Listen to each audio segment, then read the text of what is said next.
सतगुरु के साजे निवाजे प्यारे साध संगत जी, प्यार और सत्कार से कहना धन निरंकार जी। बोलिए सतगुरु माता सुदीक्षा सविंदर हरदेव जी महाराज की जय। संपूर्ण अवतार बानी में शहनशाह बाबा अवतार सिंह जी महाराज इस शब्द द्वारा हमें समझाते हैं, सतगुरु हुंदा जग दा दाता, जो है चाहे कर सकदा है। पत्थर दिल भी इसदी छो नाल भव सागर तो तर सकदा है।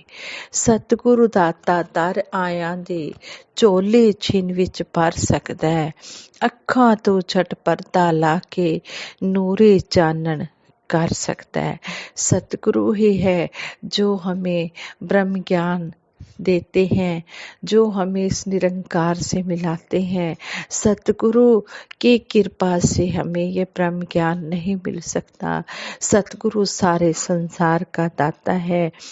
सतगुरु माता सुदीक्षा जी महाराज हमें हर पल यही समझाते हैं कि ब्रह्म ज्ञान की रोशनी के साथ हम आगे बढ़ें। हम संतों महापुरुषों से बहुत कुछ सीखते हैं। उनके हर शब्द हमें अच्छे से अच्छा इंसान बनाने के लिए ही होते हैं। ब्रह्म ज्ञान प्राप्त करने के बाद संतों वाला व्यवहार ही हमारा व्यवहार बन जाना चाहिए। सत्संग को सत्संग की तरह लेकर सत्संग में समय और शिष्टाचार का पालन करके हम जीवन में ऊंचाइयों को प्राप्त कर सकते हैं।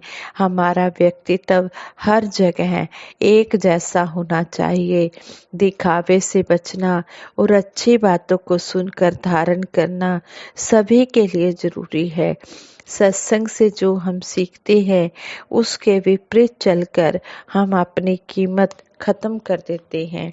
ब्रह्म ज्ञान की रोशनी को अपने अंदर समेटते हुए हम स्वयं आगे बढ़ें और औरों को भी ज्ञान पर आधारित सुंदर जीवन जीने में सहयोगी बने।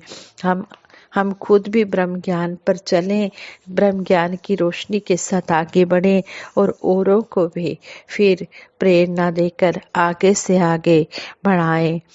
साध संगत जी कहते हैं कि ब्रह्म ज्ञान को पाना ही हमारे मानव जीवन का परम लक्ष्य है।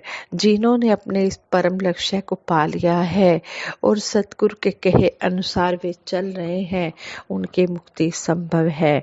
कहते हैं कि गुरु द्रोणाचार्य जी कौरवों और पांडवों को शस्त्र विद्या सिखाया करते थे।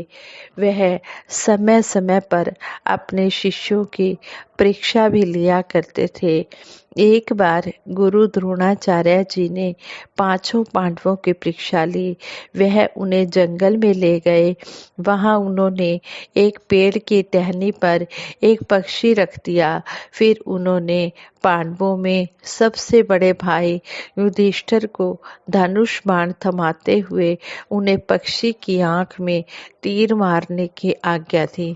युधिष्ठिर पेड़ से कुछ दूर खड़े होकर निशाना लगाने लगे।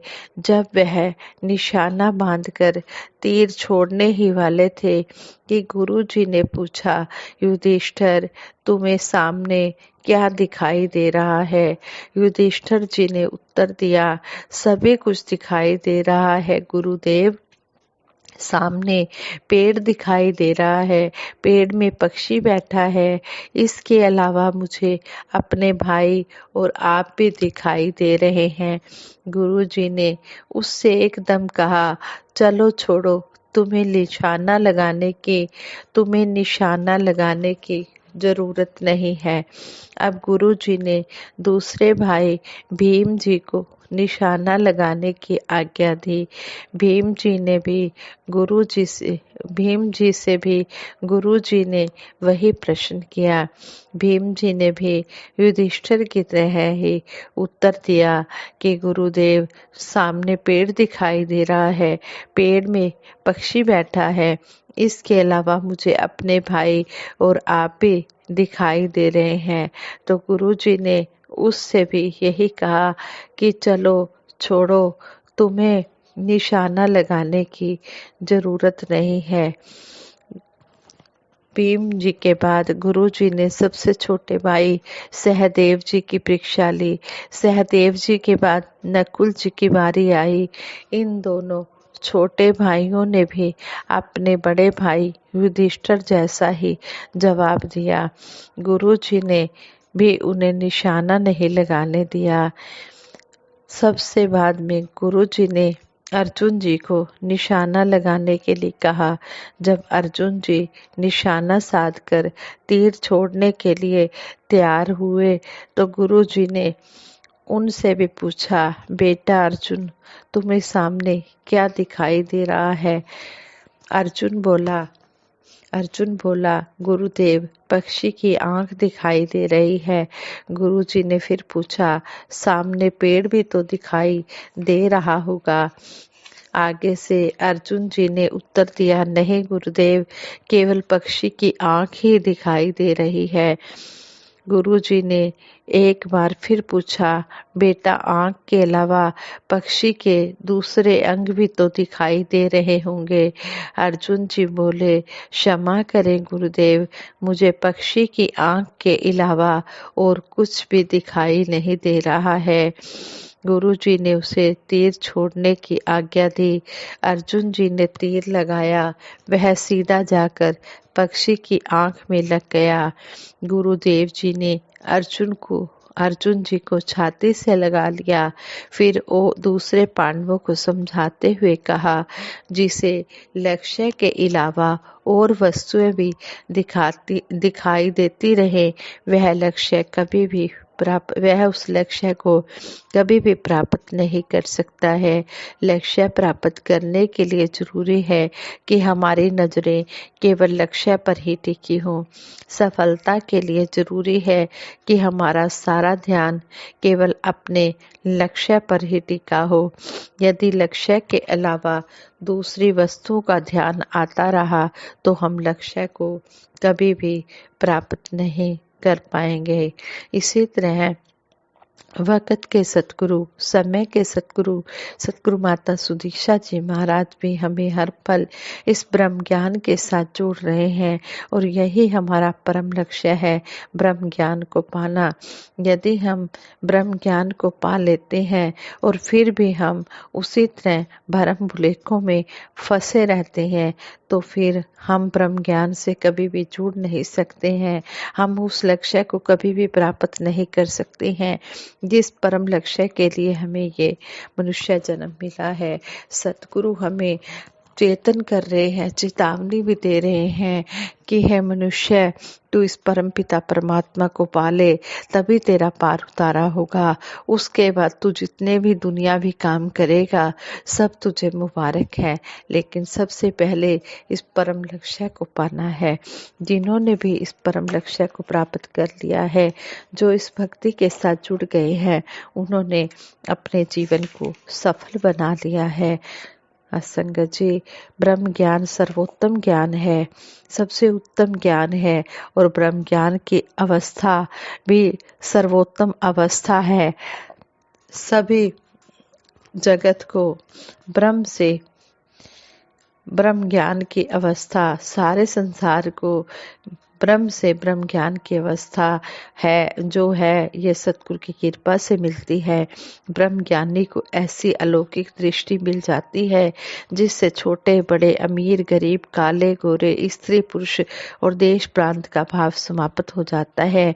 संसार इन भावों के साथ निंदा, नफरत, वैर, विरोध, क्रोध, अहंकार के साथ घूमता है, जबकि ब्रह्म ज्ञानी को सिया राम में सब जग जाने वाली अवस्था आनंद से भर देती है। ब्रह्म ज्ञानी के लिए सारा संसार अपना परिवार लगता है उसे, और सतगुरु द्वारा दिए गए ब्रह्म ज्ञान रूपी अमृत कलश से ज्ञान अमृत कभी भी खत्म नहीं होता है। सतगुरु से ब्रह्म ज्ञान का ज्ञान पाते ही जिज्ञासु ब्रह्म में लीन हो जाता है। शरीर छूटेगा तब ब्रह्म में लीन होने से अलग है यह स्थिति जिसमें साधक जीते जी ही ब्रह्मलीन हो जाता है। ब्रह्म ज्ञान पाकर अपने पराये का भाव ही नहीं रहता।